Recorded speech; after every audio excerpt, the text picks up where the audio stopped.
Welcome back, Hard Facts 92.3 Nigeria Info. Sam Chinedu here. So let's start at the very beginning before we get to the reactions.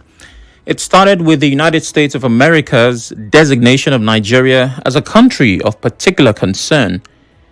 If you break that down by way of English language, well, you and I should understand what that means. But it's very possible that politically, diplomatically, possibly even legally, it means something different. But the point is, we're making headlines at this time for reasons not so beautiful. The US President Donald Trump said he had asked the US Defense Department to prepare for possible military action in Nigeria if the government continues to allow the killing of Christians.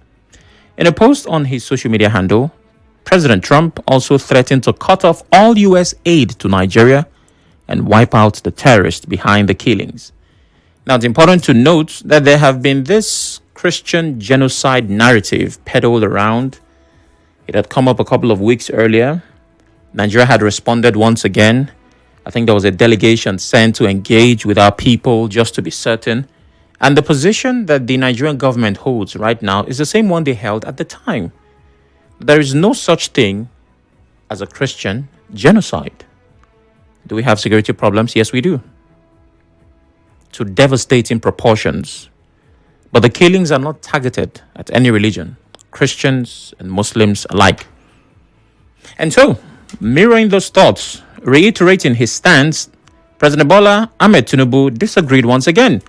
He says there's no mass slaughter of Christians in Nigeria. In a statement over the weekend, President Tinubu insists that painting Nigeria as religiously intolerant is simply not true. He says his administration keeps working with Christian and Muslim leaders and is tackling insecurity everywhere, regardless of faith. However, Nigeria says it will accept help from the United States to fight Islamist militants, but only on its own terms. Presidential aide Daniel Bwala says the country is sovereign and stresses that jihadists are killing people of all faith, not just Christians. Nigerian officials and violence monitors said there is no evidence Christians are killed more than Muslims. So that is the stand of the federal government. But so far, we haven't heard anything else from the United States government. I saw a video today that seemed to be a trailer that was shared by the official account of a U.S. government official. Like, okay, I'm not quite sure what's going on, but I'm not liking it. We'll take a very quick break. Very quick. And when we return, we'll take the reactions of those who decided to react. Stay with us. The show continues after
Hard Facts 92.3 Nigeria Info. Sam Chinedu here. So over to the reactions. Scholars at the University of Port Harcourt are reacting differently to the decision of the United States to list Nigeria as a country of particular concern. A professor of African History and Development Studies, Charles Asok, says Nigeria can look to other countries for support if the U.S. follows through on its threat to cut off aid. He made this known in a chat with our correspondent Soibi Oruwari. International relations is fluid. When your traditional allies or friends are not willing to help you, you look for help from another international state actor. You have the option to either go to Russia or China. After all, in international politics or international political economy, China is the new kid on the block. Nigeria has never been in the good books of Trump from time. So we should not be expecting foreign aid from the US. Okay. Professor Asok explains that foreign aid is usually driven by the donor country's interest and not just the needs of the nation receiving the help. He also questioned the idea that Vice President Shetima's comments at the UN summit triggered the US position. When Trump came, one of the things Trump did was to investigate the utilization of fund USAID. They discovered that the funding from USAID was used to increase the security crisis in the northern part of Nigeria. We cannot say that because VP went to the UN and made a national statement looking at Nigeria and US relations. Interesting. But Professor of Islamic Studies Abdulrazak Kilani wants Nigerians to reject the label entirely, insisting the United States is acting like an enemy of the country. Nigeria will be having our own local issue which we have been managing from independence. Those who are calling for Nigeria to be labeled a country of concern, they are the enemies of Nigeria. Should see Nigerian interests as uppermost in our mind and ensure that that kind of a label does not fit the country narrative. It is true, Muslims have been key, Christians have been key, but nobody has jubilated or celebrated such thing. When these bandits, Boko Haram, when they kill, they do not ask for religious identity. They kill. They go to a mosque and massacre people during prayer. They go to church and they go to the street and kill people. All right. Professor Kilani also accused the U.S. of being selective in how it addresses Nigeria's security challenges, especially after President Trump's comment about protecting Christians. For U.S. government to have taken such kind of a stand demonstrated the level of hypocrisy and double-facedness. The genocide in Gaza was supported, financed, and funded by the U.S. government. America was looking the other side. Even the ICC judgment was considered to be non-binding by the United States government. Now, as far as Nigeria is concerned, the Nigerians should need to rally around, support themselves, support their government, and support all their religious body to ensure that nobody come outside to divide us. An international relations expert, Professor Ben Nanen, wants the federal government to take advantage of the current situation instead of denying claims of genocide against Christians. Professor Nanen is a lecturer at the University of Port Harcourt and says Nigeria should make it clear that the killings are an act of terrorism, not government policy, and use the argument to request military support from the U.S. He was speaking to correspondent Onyeka Chinwosu. The Nigerian government should do is to make the best of the situation instead of denial. The Nigerian government could argue that it's not a state policy to persecute Christians or not to protect religious minorities in the country. It's not a state policy, but it is happening, and it is through acts of terrorism, banditry. These are the key issues, and they should not seek the cooperation of Americans, okay, to make the best of the American intervention in this matter, to seek American support. Okay, so the thing about this particular conversation is that there are lots of perspectives to it. And it is a gift that keeps on giving. That means that it continues to deliver reasons to engage in those conversations. If you want to take it from diplomacy, sovereignty, the people are suffering, the government is lying or is telling the truth. Anyhow you want to approach this, there is a conversation. But the problem is that Nigeria is not in a good place. And it's not because of Trump's threat. It's about what it has done to itself before now. And I'll take that from two perspectives. If a woman accuses her man of being unfaithful, you cheated on me. The man says, no. How would you say that? I did not cheat. But the man has been seen in a compromising position with a woman. Maybe before now, he did not clearly define boundaries. Somebody reported him hugging this lady or holding her in a suggestive manner. Or the other day they saw him. Now, maybe he did not go to the bedroom with her.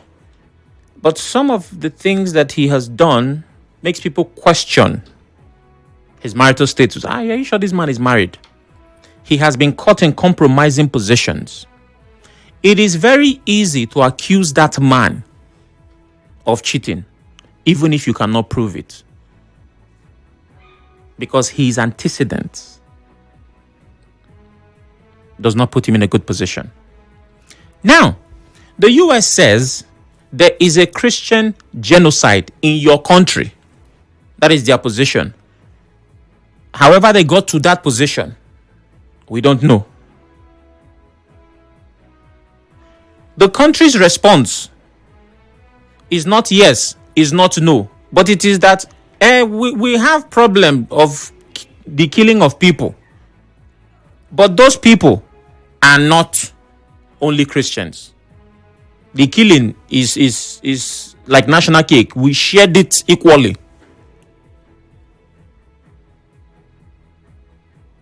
It is like that man saying, I know that you may have seen me in a compromising position before, but I promise you, I did not cheat on you with this particular woman. Because we have security challenges, it is easy to accuse the government of looking the other way while there's a Christian genocide. Tomorrow, they might take it beyond religion, make it ethnic. They can say, the government is looking this way. Why they are killing Igbo people? Before you know, they say, no. Among the people they killed, Yoruba people are... You can come up with all these narratives. Why? Because there is actually killing happening. If we did not have terrorism problems, insecurity to the level, we will not even need to respond. But now our response is, it is bad, but it's not as bad as you paint it. That is the response that we are giving to an assertion that is Christian genocide. That's the first. Secondly, beyond guns are blazing, that Your Excellency, the President of US, Mr. Trump, claimed that will happen in Nigeria. The next thing that he said is that aid will be withdrawn. And now, those that we call analysts and catalysts, who are of course just analyzing it, are stating that if US does not give us aid, we can go and look for aid. Let me be sure that I'm quoting him correctly. International relations is fluid. When your traditional allies or friends are not willing to help you, you look for help from another international state actor. You have the option to either go to Russia or China. After all, in international politics or international political economy, China is the new kid on the block. You know, Nigeria has never been in the good books of Trump from time. So we should not be expecting foreign aid from the US. Mm-hmm. So if the US stops giving us aid, we can always go to China or Russia. Let me rephrase that statement. And I don't blame, the person who responded. On the contrary. Because he's literally stating where we are. What he said, if you want to break it down, is apart from the United States, we can go to other countries and beg. Now, if we are children from a poor home, maybe it will not be very offensive. Because last, what are we even eating? But what this sounds like is like somebody telling you, the way US is saying we'll withdraw aid, withhold aid. Somebody is telling you, I will stop feeding Dangote. The way Dangote is trying me, I want him not to build that refinery. For this, Dangote will starve. And you're like, what? And you see that the person is not joking. The person actually does feed Dangote. Because the person shows you evidence that every couple of months, Dangote comes to him to say, sir, the family.